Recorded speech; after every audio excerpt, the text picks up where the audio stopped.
first. Psalm 91. He that dwelleth in the secret place of the Most High shall abide under the shadow of the Almighty. I will say of the Lord, he is my refuge and my fortress. My God, in him will I trust. Surely he shall deliver thee from the snare of the fowler and from the noisome pestilence. He shall cover thee with his feathers, and under his wings shalt thou trust. His truth shall be thy shield and buckler. Thou shalt not be afraid for the terror by night, nor for the arrow that flieth by day, nor for the pestilence that walketh in darkness, nor for the destruction that wasteth at noonday. 1,000 shall fall at thy side, and 10,000 at thy right hand, but it shall not come nigh thee. Only with thine eyes shalt thou behold and see the reward of the wicked. Because thou hast made the Lord, which is my refuge, even the Most High, thy habitation, there shall no evil befall thee, neither shall any plague come nigh thy dwelling. For he shall give his angels charge over thee, to keep thee in all thy ways. They shall bear thee up in their hands, lest thou dash thy foot against a stone. Thou shalt tread upon the lion and adder, the young lion and the dragon shalt thou trample under feet. Because he has set his love upon me, therefore will I deliver him. I will set him on high, because he hath known my name. He shall call upon me, and I will answer him. I will be with him in trouble. I will deliver him and honor him. With long life will I satisfy him and shew him my salvation. So that one is good to say every morning and night. Psalm 91. Or anytime you need it. So when I asked God for a message today, I flipped open to this verse. Don't ask me why or what. I just asked him for something to read. So it opened to Matthew chapter 19. I'm doing a live right now.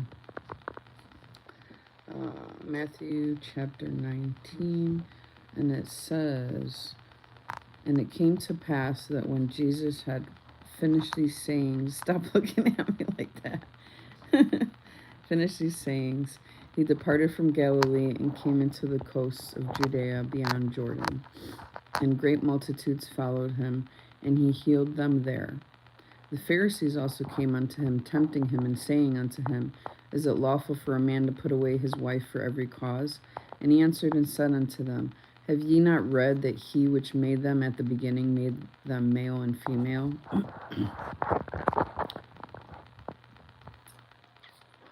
And said, for this cause, trying to find a spot. I can't read the comments right now because I'm trying to read this here. Matthew 19. And great multitudes followed him, and he healed them there. The Pharisees also came unto him, tempting him, and saying unto him, Is it lawful for a man to put away his wife for every cause? And he answered and said unto them, Have ye not read that he which made them at the beginning made them male and female? Hi guys. Oh good, everybody's coming on here. Because regular videos, I don't know if you guys are able to view them or not, but they're there. And he answered and said unto them, Have ye not read that, oh, I said that part, okay. And said, For this cause shall a man leave father and mother, and shall cleave to his wife, and they twain shall be one flesh.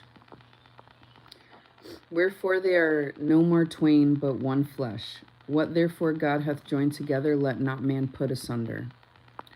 They say unto him, Why did Moses then command to give a writing of divorcement and put her away? He saith unto them, and this is in red here, this is Matthew 19, verse 8.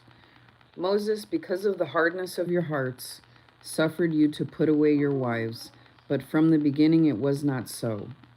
And this is still in red, verse 9.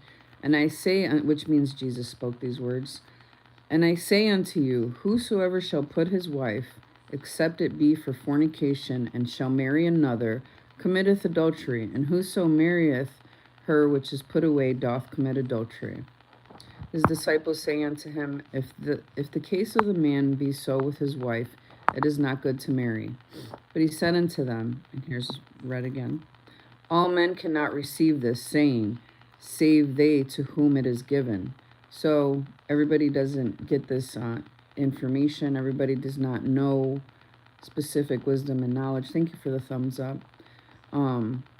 Because it says all men cannot receive this saying. There are different sayings, different words of wisdom that not everybody receives. So it's for specific people sometimes. This is also in red, Matthew 19, verse 12. For there are some eunuchs which were born from their mother's womb, and there are some eunuchs, I think I'm saying it right, which were made eunuchs of men. But gosh, that word's on here a million times. And there be eunuchs. It's spelled Eunuchs, in case you want to look it up, which have made themselves eunuchs for the kingdom of heaven's sake. He that is able to receive it, let him receive it. This is regular wording. Then there brought unto him little children, that he should put his hands on them and pray, and the disciples rebuked them. Thank you guys for joining. I'm trying to help y'all start off the day right and get under the protection of God, because, as you know, craziness is always out there. So by us spending time together, I figured I'd jump on here, and your day will go well, and we'll all be protected. So let's spend this time together, and welcome here. You're all welcome. Let's see where I left off here. Verse 14. But Jesus said, Suffer little children and forbid them not to come unto me, for of such is the kingdom of heaven. So that means that, those are in red words too, where it says, Suffer little children and forbid them not to come unto me, for of such is the kingdom of heaven. So children are innocent. Jesus is saying, let the children come unto him, like pretty much let them come under his covering and under his wing, because they are innocent. Children are not guilty of anything, that adults are guilty of. They have not done no wrong, and if they do, just call me a nun. You guys. Thanks, Marissa. You take that as a compliment, sweetie. I mean, I don't know if you're being sarcastic or whatever, but thank you.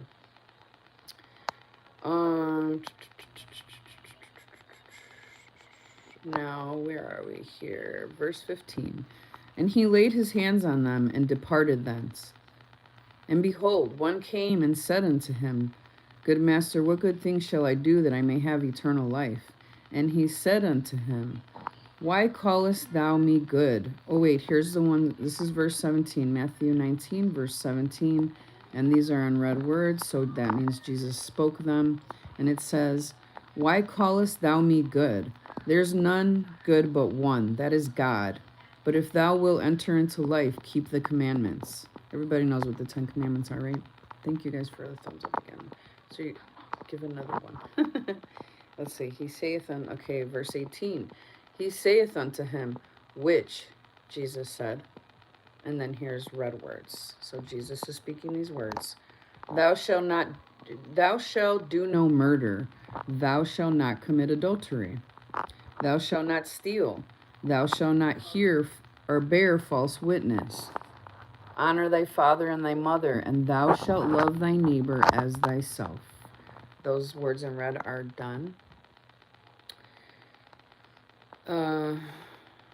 Yes, Esther, will do, for sure. Definitely will do. I got you. Okay. Verse 20. The young man saith unto him, All these things have I kept from my mouth, from my youth up. What lack I yet? Verse 21. Jesus said unto him, now here comes red words again. So Jesus is speaking these. If thou wilt be perfect, go and sell that thou hast, and give to the poor, and thou shalt have treasure in heaven, and come and follow me. That's the end of the red words. In verse 22, I'm going to read the whole thing. It goes to verse 30. Verse 22. But when the young man heard that saying, he went away sorrowful, for he had great possessions. Then said Jesus unto his disciples, and here it goes to the red words again. Jesus is speaking, saying, Verily I say unto you that a rich man shall hardly enter into the kingdom of heaven. And again I say unto you, it is easier for a camel to go through the eye of a needle than for a rich man to enter into the kingdom of God. Now I'm going to stop there. That's the end of the red words for now. And I'm going to touch on that verse. And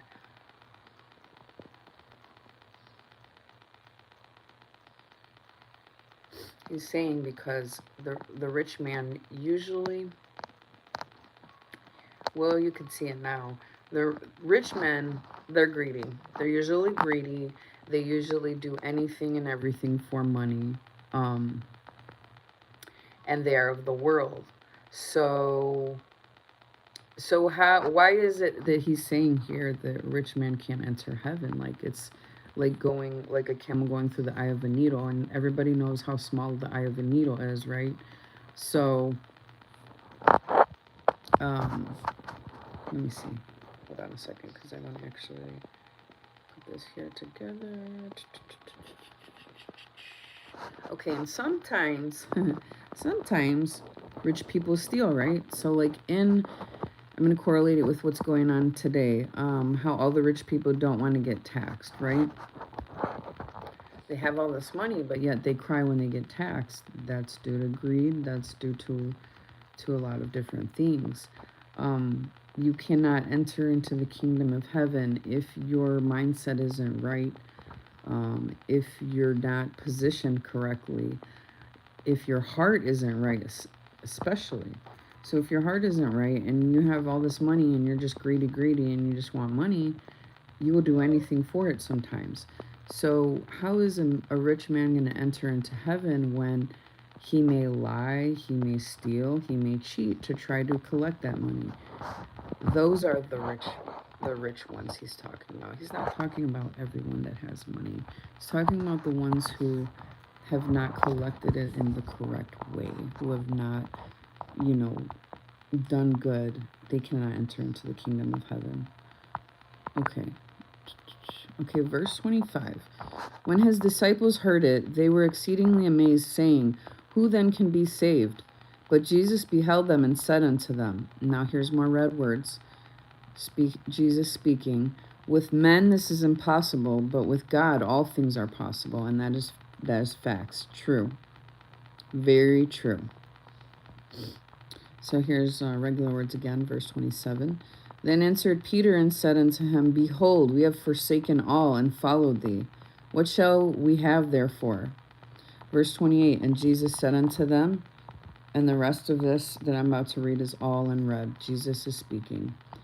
Verily I say unto you, that ye which have followed me in the regeneration, when the Son of Man shall sit in the throne of his glory, ye also shall sit upon 12 thrones, judging the 12 tribes of Israel.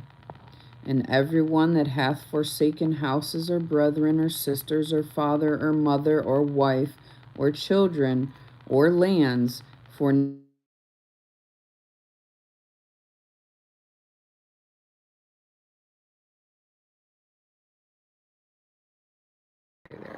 we go. Thank you for staying on here and joining me, whoever that is on here. Thank you. Appreciate you. Okay. So I'm going to read it again because it's that important. And every one that hath forsaken houses or brethren or sisters or father or mother or wife or children or lands for my name's sake, which has occurred, this is why I'm rereading it again. These things were forced to happen by God's enemies for certain specific people, including myself. That was pretty much forced upon us. So, shall receive an hundredfold and shall inherit everlasting life. But many that are first shall be last. That means all of those people who came against God's people are about to be last. And the last, which is people like myself, where God's enemies came against us fiercely and still continue to, and the last, us, shall be first. Okay. Thank you so much for joining me, and I hope y'all have a blessed day. And Esther Manson Solomon, I will definitely pray for you. 5 braids and 6. Okay. I got you. Thank you guys for calling me a nun. That's funny. All right. Y'all have a blessed day. Thank you. I'll see y'all later.